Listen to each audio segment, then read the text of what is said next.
Obrigado.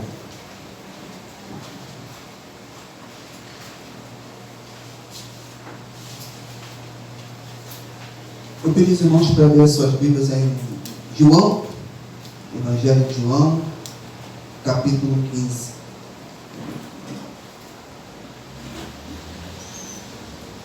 Essa é a Bíblia? Eu não está vendo, Gabriel.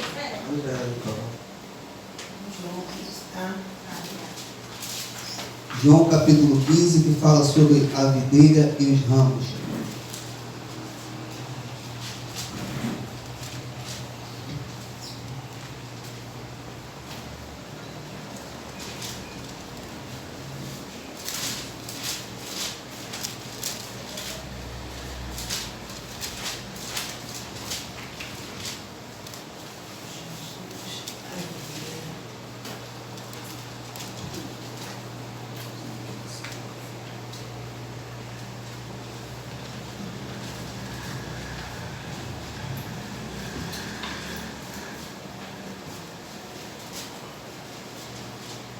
Todos acharam?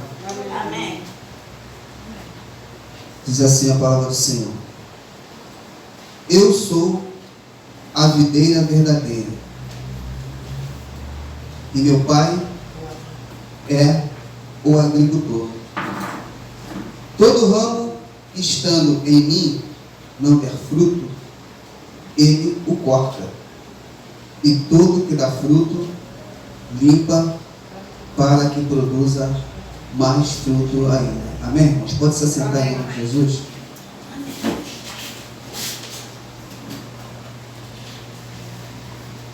Eu não sei se todos aqui têm um pé de fruta em casa, né? Eu não tenho. Mas todos conhecem, sabem que ao árvore dar o seu fruto, e quando passa o tempo do seu fruto, depois que ela tem fruto, a tendência é que nós possamos podá-la, não é isso? Para que no próximo ano ela venha com mais força e venha dar mais frutos. Então toda árvore que ela é podada, no próximo ano, a tendência é que ela dê mais fruto, porque ela foi podada. E Jesus, ele está falando aqui sobre ser uma videira e o pai dele ser o agricultor. Eu sou a videira verdadeira e meu pai é o agricultor. Todo ramo que estando em mim não der fruto, ele corta, e tudo que dá fruto, ele limpa, para que produza mais fruto ainda. Quando ele diz que aquele que não dá fruto ele corta, eu me lembro de João Batista, que ele fala assim: está posto o machado na raiz da árvore. Quando João Batista fala que está posto o machado na raiz da árvore, é que aquela árvore que não der fruto, esse machado ele vai cortar na raiz. Alguém já viu uma árvore cortada na raiz nascendo mais alguma coisa? Não. Então João Batista ele é até mais enfático quando ele fala que está posto o machado, né, na raiz da árvore. Jesus, quando ele fala sobre videira, e que o padeiro é agricultor, ele é a videira verdadeira, é claro que Jesus não é um pé de uva, ele não é uma videira. Mas ele está se colocando aqui na condição de videira, querendo mostrar para nós um sentido espiritual na história desse literal que ele está falando aqui. Ele está dizendo que ele é a videira verdadeira e o pai dele é o agricultor. Deus, ele é agricultor? Deus não é agricultor. E nem Jesus é uma videira. Mas Jesus está querendo nos dizer que, quando ele diz que toda árvore que está nele e der fruto, o Pai limpa, para que dê mais fruto ainda. E aquele que não dá, ele corta da videira.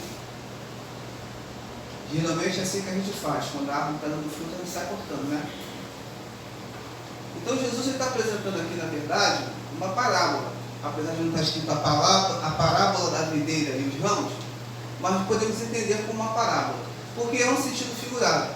Jesus está apresentando aqui uma história, né, um sentido figurado de uma videira, onde o pai dele é o agricultor e ele é a videira. Ele é a videira porque nós, que somos os ramos, devemos estar presos em Cristo. Então ele diz que aqueles que somos nós, que somos os ramos dessa videira, que é Jesus, onde Deus, o Pai, ele é o agricultor. Ele vai olhar para os ramos, que somos nós, e aquele que estiver dando fruto, ele vai limpar para que dê mais fruto ainda. Mas aquele também que não estiver dando fruto, ele vai cortar. É o que Jesus vai dizer. Todo ramo que estando em mim não der fruto, ele corta. E tudo que dá fruto, limpa para que produza mais fruto ainda. Aí vai dizer assim para os discípulos: vós já estáis limpos pela palavra que vos tenho falado. Permanecei em mim, e eu permanecerei em vós. Como não pode o ramo produzir fruto de si mesmo, se não permanecer na videira, assim nem vós o podeis dar, se não permaneceis em mim. Então veja que ele está sempre fazendo uma comparação dele com a videira. Se o galho não estiver na videira, ele não pode dar fruto. Porque a árvore, nós temos o tronco, não é isso? Uma mangueira, um abacateiro, qualquer outro tipo de fruta que vocês imaginarem. Ele tem o tronco principal que sai da terra, mas ele tem o que? Os galhos, não é isso? Ou os ramos, como vocês preferirem. E é nesses ramos que dá o fruto, não é no tronco. Eu acho que só tem um tipo de fruto, acho que a jabuticaba dá no tronco, é isso? Acho que é a jabuticaba que dá no tronco, né? Mas, de modo geral, nenhuma árvore frutífera dá no tronco. Fora a jabuticaba que a gente conhece que dá no tronco. Dá nos galhos, dá nos ramos. Por isso que Jesus está dizendo, fazendo uma comparação com a nossa vida espiritual em relação a uma videira, que quanto mais fruto nós dermos na sua obra, no trabalho do Evangelho de Jesus, mais o Pai nos limpa para que demos mais frutos ainda. Mais o Pai trabalha na nossa vida espiritual, mais o Pai trabalha na nossa vida física, mental, seja o que for, mais Deus nos ajuda de todas as formas, de todas as maneiras, para que nós venhamos dar mais fruto ainda. Por isso que ele diz que nós somos o ramo dessa videira, que é Cristo, onde o Pai, Deus, ele é o agricultor. Como não pode o ramo produzir fruto de si mesmo? Por que está dizendo que o ramo não pode produzir fruto de si mesmo? Alguém já viu o galho dar fruto sem estar agarrado em alguma árvore? Se a gente arrancar o galho e deixar o galho ali, ele vai dar fruto? Não vai secar e vai morrer. Assim é a nossa vida espiritual. Se nós não tivermos agarrado em Cristo, não tivermos preso na videira, a tendência é que a nossa vida espiritual, ao tempo, ela vai se perdendo. Não que ninguém, de repente, vai morrer igual morre um galho de árvore se não estiver agarrado na árvore.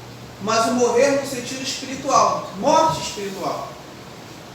As coisas mundanas vão fazer mais parte de nossa vida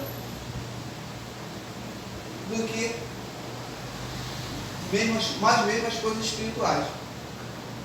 Ou seja, aquela briga entre a carne e o espírito, a carne vai ganhar, o espírito vai perder. Mas quando nós somos esse galho em que o Pai limpa para dar mais fruto ainda, não existe essa guerra. Pode até existir, pode não, vai existir, porque Paulo diz que sempre tem essa batalha. Mas nós vamos sempre estar vencendo, porque o nosso espiritual vai estar sempre o quê? Forte. Então, quando Jesus ele traz essa parábola, apesar de não estar escrito, digo novamente, mas eu entendo como uma parábola, porque ele está apresentando uma videira, está apresentando um agricultor e os galhos. Nós, os galhos, ele é a videira e o pai, o agricultor. Amém? Todos estão entendendo? Amém. Como não pode o ramo produzir de si mesmo, se não permanecer na videira, assim nem vós o poder dar, se não permaneceres em mim. Em outras palavras, Jesus está falando para nós. Se um galho na videira não estiver preso nela, não vai dar fruto, assim também nós todos aqui, inclusive eu, se não tivermos em Cristo, nós não podemos dar fruto. As coisas não vão andar. As bênçãos não vão chegar. Processo, todos nós passamos. Processo é para que nós possamos crescer na presença de Deus. Os processos fazem parte. É através dos processos que nós crescemos espiritualmente. Eu sou a videira verdadeira, vós os ramos.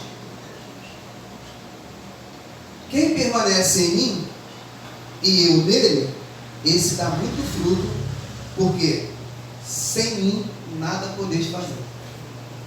Ou seja, irmãos, em outras palavras, sem Cristo a gente não consegue fazer nada. Ah, pastor, mas eu conheço um cara que não faz nada para ninguém, tem carro zero, tem apartamento, tem várias kitnets alugadas, mas não tem o que você tem. O que vocês têm? Que ele não tem? Tem Jesus, não tem o Espírito Santo, e melhor ainda, a vida eterna. Melhor ainda, a vida eterna. Porque aqui nessa terra, irmãos, a gente não ser hipócrita, né? Todo mundo quer ter uma vida abastada. Mas nós temos que ter a nossa vida abastada em Cristo, trabalhando, correndo atrás. E Jesus vai nos ajudando a construir nosso castelo. Porque também nós aprendemos, por Eclesiastes, aprendemos com Salomão, né? Que debaixo desse sol aqui, como ele diz lá em Eclesiastes, debaixo do sol, ou seja, está querendo dizer que aqui na terra, a gente não vamos levar nada. Então vamos desfrutar, é claro, que nós podemos desfrutar enquanto estamos aqui, mas em Cristo. Talvez aquelas pessoas que estão desfrutando não estão agarradas na videira verdadeira, mas têm bens, como eu acabei de falar aqui agora. Elas podem ter, como vocês também podem ter. O problema não é aqui. O problema é naquele grande dia. Porque os bens, eles vão ficar. E talvez não tenha nem tempo de usufruí-los. Pode até morrer antes disso, né? E Salomão vai dizer, né? Beba gostosamente seu vinho e curta a sua mocidade com a mulher da sua vida. Enquanto você está debaixo desse sol, ou seja, enquanto você está aqui na terra. Porque ele vai dizer, e amanhã? Hoje nós estamos aqui, amanhã, será que nós estaremos? Quem pode dizer? Ninguém. Amém? Amém. Então Jesus ele nos ensina aqui com essa passagem bíblica que ele é a videira, nós somos os galhos, mas nós precisamos dar frutos para que Deus trabalhe mais e mais e mais e mais a nossa vida, aquele que é o agricultor. Mas se nós não dermos fruto, ele arranca o galho, ele não vai mais limpar, ele vai arrancar o galho, vai quebrar, ele vai cortar o galho da videira. E Jesus vai dizer que nós, sem ele, não podemos fazer nada. Assim como a videira. Deixa eu ler novamente aqui.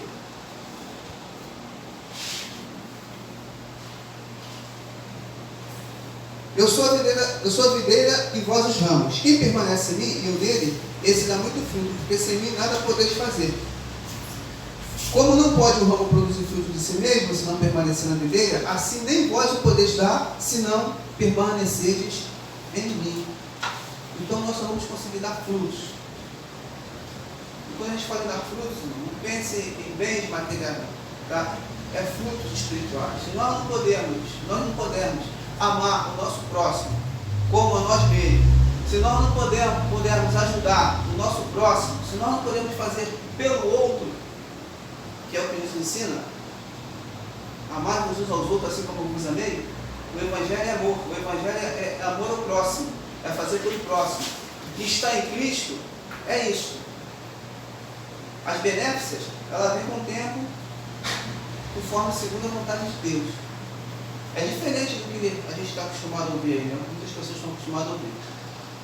E tem que dar para Deus para que Deus venha te dar em dobro. A Bíblia não ensina isso. Se alguém me mostrar isso na Bíblia, eu deixo de ser pastor amanhã. Aonde que Deus diz que você tem que dar para ele poder te dar? Se alguém me mostrar isso na Bíblia, tá? O que nós aprendemos é que as pessoas elas primeiro são abençoadas para depois abençoar.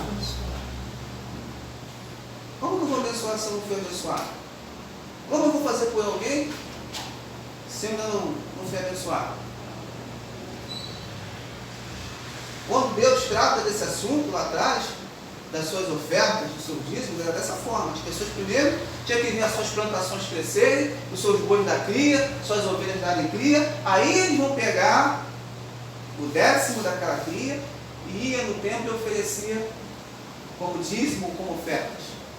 Mas primeiro tinha que ter o negócio para poder oferecer. Mas aqui fora, o Evangelho fácil, no sistema religioso, você tem que perguntar para que Deus venha fazer algo na sua vida. Esse Deus aí eu não conheço não. Eu conheço outro. Se alguém não permanecer em mim, será lançado fora à semelhança do ramo e secará. E o apanho e lanço no fogo e o queimo. Se permaneceres em mim, e as minhas palavras permanecerem em vós, pedireis o que quiserdes, e vos será feito. Alguém tem dúvida dessa frase aqui? Vou ler de novo, irmão. Se alguém não permanecer em mim, se alguém não permanecer em mim, será lançado fora a semelhança do ramo, e secará. E o apanho, e lanço no fogo, e o queimo. Isso aqui é uma mensagem escatológica, tá? Ele está dizendo que esse galho, ele vai ser cortado. Não é assim? Quando as pessoas querem fazer uma fogueira, não sei por que vocês acham. Aí acha um galho ali jogado na árvore, aí tu pega, né, botar na fogueira. Então, vai ser pego, vai ser jogado fora e vai ser queimado. Se a gente levar isso para um lado escatológico, para os finais de tempo, esse galho aqui, que somos nós, e essa fogueira pode ser o fogo eterno. Porque se nós somos os galhos, como Jesus está dizendo, e esse galho vai ser jogado fora e vai ser queimado no fogo, Jesus está nos dando uma mensagem escatológica aqui nessa passagem. Porque se nós somos os galhos e nós vamos ser jogados no fogo, vamos ser queimados, o único fogo que a gente pode ser queimado, que é para o diabo e seus anjos, que não é para nós, mas aqueles que tiverem a desobediência vão participar desse fogo. Esse galho aqui pode ser alguém. Amém? Amém. Se permanecerdes em mim e as minhas palavras permanecerem em vós, pedireis o que quiserdes e vos será feito. Quando ele fala se permanecerdes em mim e minhas palavras permanecerem em vós, irmãos, é aquilo que a gente aprende com Jesus e pratica. Não é o que a gente aprende na igreja, irmão, que o pastor fala. É o que a gente aprende com Cristo. O problema é que a igreja hoje tem aprendido muitas coisas do que o líder fala. O que o líder fala, está falado. É claro que eu não estou aqui falando mal de líder nenhum, eu estou dizendo que a palavra do Senhor tem que estar em primeiro lugar. Porque senão eu também vou estar dando tiro no meu pé. Eu também não sou pastor, não estou falando isso. Então eu estou dando tiro no meu próprio pé. Eu estou dizendo que quando Jesus fala, se permaneceres em mim, as minhas palavras permanecerem em vós, vai ter momentos que vocês vão escutar coisas que vocês vão falar, isso aqui não é bíblico não. Mas é Ele e Deus, não é assim que as pessoas falam? É Ele, Deus e você. E está comendo capim seco e continua comendo lá. Então, o que o Senhor quer que nós entendamos é que as palavras de Jesus, lembra do filme que nós vimos aqui? O que Jesus faria? É isso no filme, lembra? É isso. O que Jesus faria? Então, toda vez que nós vamos tomar uma atitude, seja ela qual for, a qualquer decisão que nós vamos tomar, paramos um minuto e falamos, o que Jesus faria? Se você for fazer essa pergunta para muitas coisas que vocês têm visto aí fora, e eu não estou falando de mundo, porque o mundo é mundo, eu estou falando né, do sistema religioso, eu gosto, quando eu falo sistema religioso, eu estou dizendo dos cristãos, eu digo dos protestantes, não vou nem dizer dos outros, porque eu só posso falar dos protestantes. Quando Jesus fala que as minhas palavras permanecerem, se permaneceres em mim, as minhas palavras permanecerem em vós, é que aquele ensinamento, lá de Mateus 5 ou 6, acho que é 5, né? As bem-aventuranças. Aquilo ali é um discipulado espiritual. É um discipulado. Se nós conseguirmos permanecer naquilo que Jesus fala em Mateus 5, a nossa vida eterna está garantida. O problema é que o evangelho que está sendo propagado é um evangelho fácil, é um evangelho diferente. Não é um evangelho que você tem que você não vai passar por dificuldade. É um evangelho de prosperidade. Quanto mais você dá, mais você recebe. Agora Jesus está dizendo uma outra coisa aqui. Se as minhas palavras permanecerem em vós, olha o que ele está falando aqui. Pedireis o que quiserdes e vos será feito. Ele não está dizendo aqui, se você participar da campanha do Daniel, o que você me pedir será feito. Não, ele está dizendo o seguinte, se as minhas palavras permanecerem em vós, o que você me pedir, eu faço. Irmãos, eu sou testemunha disso na minha vida, tá? Eu sou testemunha disso na minha vida. E guardo essa cartinha que eu ganhei, nem sei quantos anos faz isso. Mais de 5 anos. Mais de 5. Até hoje eu guardo lá como testemunho. Porque quando a gente faz realmente a vontade do Senhor, quando você faz as coisas para Deus, despreocupado se você vai receber alguma coisa em troca ou não, quando você menos espera, aquilo que você tanto quis, aquilo que você tanto sonhou, se realiza num estalar de dedos. Por quê? Porque você não está preocupado em receber nada, você está preocupado em fazer pelo próximo. Você está preocupado em ajudar o próximo. E quando você faz isso, o Senhor te abençoa grandemente. É o que ele está dizendo aqui. Se permaneceres em mim, minhas palavras permanecerem em vós, pedireis o que quiseres e será feito. Isso aqui é promessa. Isso aqui é promessa. E eu já fiz isso, tá? Fechei a portinha do meu quarto, falei com o Senhor em secreto e aconteceu um milagre. Amém. É porque é com ele que eu tenho que falar, não tenho que falar com ninguém. Eu não tenho que participar de nada para que Deus me abençoe. Eu só tenho que falar com ele. Ele é o autor e consumador da nossa fé? Bom, se ele é o autor e consumador da nossa fé, por que a minha fé está em outras coisas que não é Jesus Cristo? Por que a minha fé está na garrafa de água? Por que a minha fé está no sal grosso? Na rosa de Sarão? Ou no raio que parta?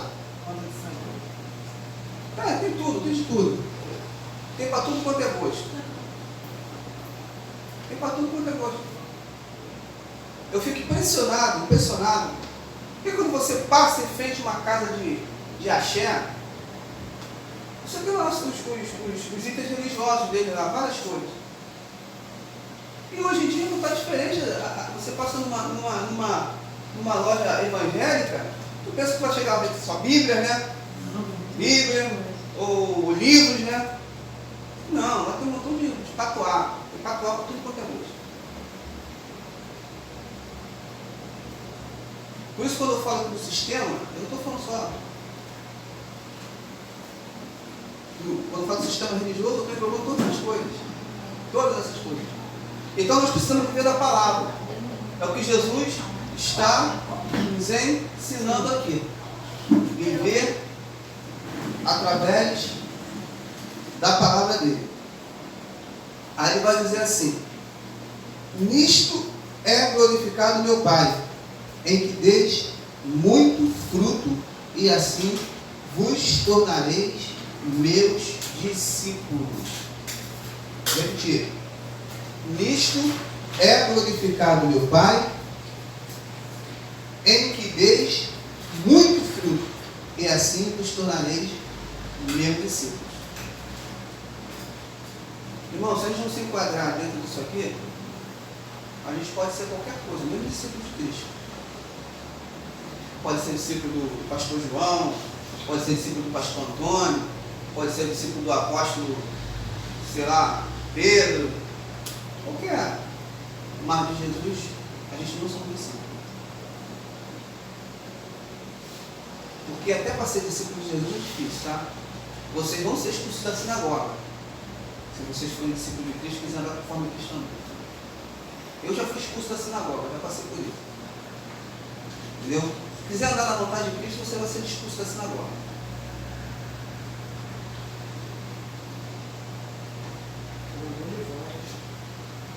Como o Pai me amou, também eu vos amei. Permanecei no meu amor.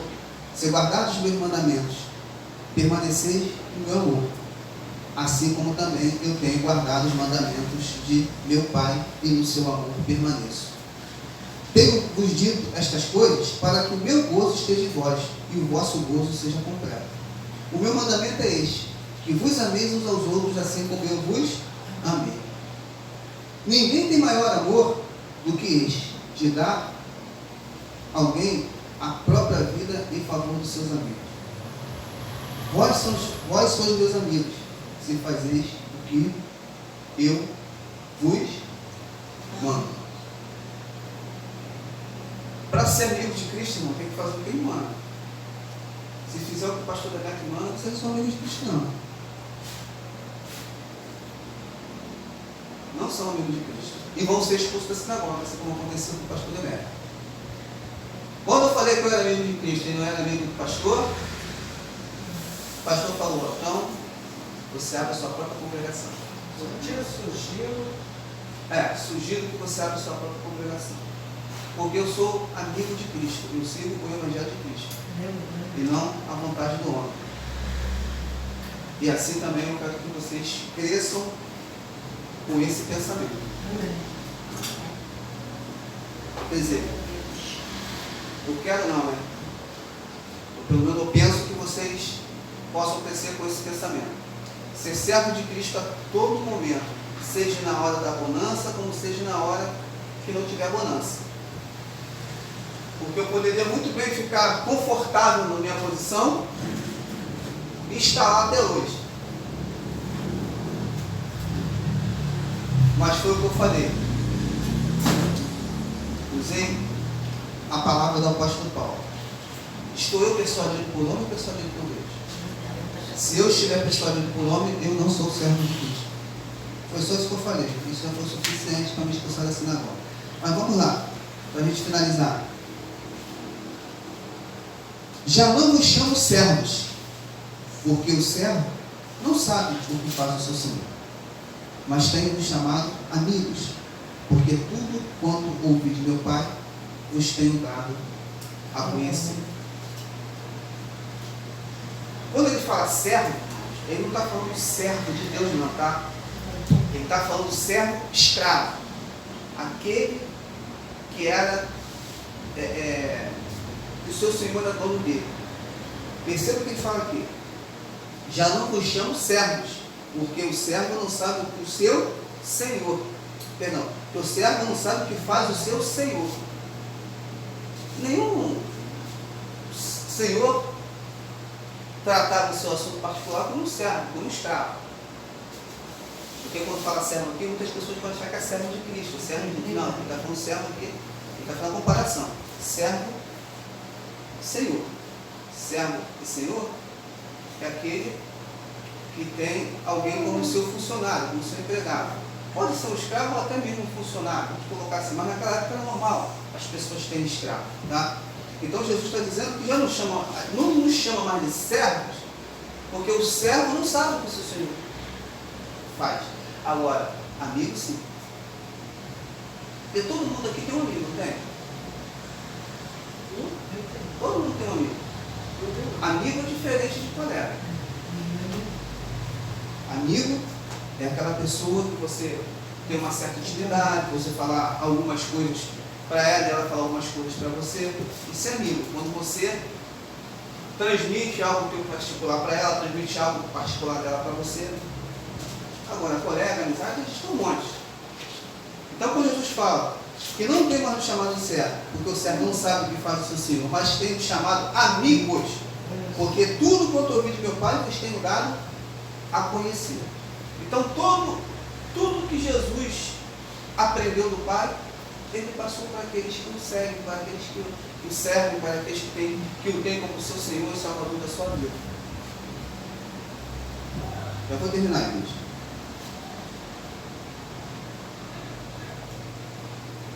Não foste vós que me escolheste, Davi. Pelo contrário, eu vos escolhi a vós outros e vos designei para que vás e deis fruto, e vosso fruto permaneça, a fim de que tudo quanto pedis ao Pai em meu nome, Ele vos conceda. Isto vos mando, que vos ameis uns aos outros. Se o mundo vos odeia, sabei que primeiro do que a vós outros me odiou a mim. Se vós fosseis do mundo, o mundo amaria o que era seu. Como todavia não sois do mundo, pelo contrário, dele vos escolhi. Por isso o mundo vos odeia. Amém, irmãos? Aqui o Senhor está dizendo que se nós fôssemos do mundo, nós vivemos nesse mundo. Ninguém quer ter, não, tá? Apesar de ter algumas pessoas que acham que é, mas nós não somos. Nós vivemos nesse mundo. Nós somos cristãos, nós servimos a Cristo, somos tementes ao Senhor, mas nós temos vida social. Nós vamos ao shopping, nós vamos ao parque de diversão com nossos filhos, nós vamos à churrascaria, nós passeamos, nós viajamos. Nós não somos ET. Nós vamos à praia. Tem crente que não vai à praia. Tem crente que acha que ele é servo de Cristo, então ele tem que se enclausular, igual a lagarta, antes de se transformar numa borboleta em algum lugar. E nós temos que entender que nós, porque se fosse para nós um servo desse mundo, o Senhor teria nos tirado daqui. Se converteu, vai embora, vai para a glória. Se converteu, vai para a glória. Mas ele, na sua oração sacerdotal, que é um capítulo 2, capítulo depois desse que nós estamos vendo, ele vai dizer assim: Pai, não quero que o tire do mundo, não quero que os tire do mundo, mas que o livre do mal. Então, se ele quisesse que tirasse a gente, fala: Pai, tira ele do mundo. É óbvio que Jesus está, quando essa sua oração sacerdotal, ele está falando daqueles que andavam com ele naquela época, mas que também serve para nós, que somos servos dele. Amém? Então nós somos cristãos, mas nós somos cristãos racionais e não irracionais. Então nós não somos nenhum ET. Então quando ele fala, se o mundo vos odeia, sabeis que primeiro do que a vós outros me odiou a mim. Se vós fosse do mundo, o mundo amaria o que era seu. Como todavia não sois do mundo, pelo contrário, dele vos escolhi, por isso o mundo vos odeia. Agora, segundo ele fala mundo, quando João fala mundo aqui, ele está falando desse universo que nós vivemos. O cristão, ele passa por prova nesse mundo. Muita gente não gosta de crente, não é isso? Falou da palavra do Senhor em determinado lugar e às vezes é crente chato. Estou dando assim um exemplo bem chulo mesmo. Pode ter exemplos até piores. Mas é nesse mundo que nós vivemos. Porque esse mundo é a nossa prova de passaporte para o céu. É ou não é? Lembra quando Jesus fala, que fala com Jesus assim, vamos separar o joio do trigo? O que Jesus falou? Não, deixa o joio crescer junto com o trigo. E no final, a gente separa. Porque se tiver só joio, o joio sabe o quê? Né? Subtende-se que vai para o inferno. Se tiver só trigo, subtende-se que vai para a glória. Então tem que estar os dois juntos, porque tem que saber quem é quem. Porque de repente o joio, não é joio, de repente o joio é trigo, mas também de repente o trigo não é trigo, é joio. Mas isso só pode ser definido naquele grande dia pelo próprio Senhor. Então é necessário que a gente fique nesse mundo, porque é esse mundo que vai ser o nosso drive-in. Não, drive-in não, nosso test drive. A gente vai ter que passar por esse mundo turbulento e permanecer nessa fé para alcançar o passaporte. Por isso nós vivemos nesse mundo. Mas isso não quer dizer que nós temos que nos isolar em algum lugar, como se o mundo não existisse. Eu tenho que ir na rua comprar pão, eu tenho que ir no mercado fazer compra, eu tenho que ir trabalhar. É nesse mundo que eu vou botar o meu pé lá, e pôr lá fora. Não tem como eu fugir dele. Agora, eu preciso me posicionar como servo de Cristo. Eu preciso saber, aquilo ali, mas para mim não dá. Não, isso aqui dá para mim, não, aquilo ali para mim não dá. Amém, irmãos? Então, o que Jesus está nos ensinando com essa passagem da videira dos ramos é que nós precisamos estar todo o tempo agarrado em Cristo para passar nesse mundo turbulento, nesse mundo que nós sabemos que a cada dia piora. Não melhora não, a cada dia piora. Né? A geração do Peterson ou do filho do Peterson vai sofrer mais ainda do que a gente. E a tendência não é melhorar. Quem pensa que vai melhorar, esquece isso, tá? Não vai melhorar. Não vai melhorar. Não vai melhorar. A tendência é piorar, e nós conhecemos isso biblicamente falando. A tendência é piorar. Então nós só precisamos estar o quê? Firmes e constantes com a casa onde? Como foi falado aqui? Na rocha. Na rocha. E a rocha é? Jesus. É isso que nós precisamos. E precisamos saber, como ele diz aqui, se permanecer em mim, minhas palavras permanecerem em vós, é que não. Quem permanece em mim e eu nele, esse dá muito fruto, porque sem mim nada podeis fazer. Então não podemos fazer nada sem Jesus, irmão. Não podemos fazer nada sem Cristo. Que nós nessa noite possamos entender a nossa responsabilidade como cristãos, tá? de disseminar essa palavra da verdade, mas a palavra do Senhor Jesus. É a palavra do Senhor Jesus. A palavra da verdade. Porque falar a verdade hoje em dia está complicado. Determinados lugares que você vai lá, que você vai pregar e você falar a verdade, você prega lá uma vez e prega lá nunca mais. Não. Nunca mais te chamam para pregar. Porque o que as pessoas querem é que nós possamos pregar alta ajuda. Ninguém precisa de alta ajuda. Hoje o que mais tem é a pregação de alta ajuda. Que Deus vai fazer isso, que Deus vai te abençoar, que Deus vai estar com providência. Gente, a gente sabe que Deus faz isso, mas primeiramente a gente precisa de quê? Se arrepender. Aleluia. Essa é a pregação que Jesus nos ensina. Manda o seu discípulo pregar arrependimento e Salvação. Arrependimento e salvação. É isso que é a pregação. Que deveria ser, né? Mas as bênçãos, elas tomaram mais ênfase do que arrependimento e salvação. Amém? Vocês fiquem com essa palavra de Jesus. Que nós possamos se levantar para estar orando por terra. Em nome de Jesus. Amém.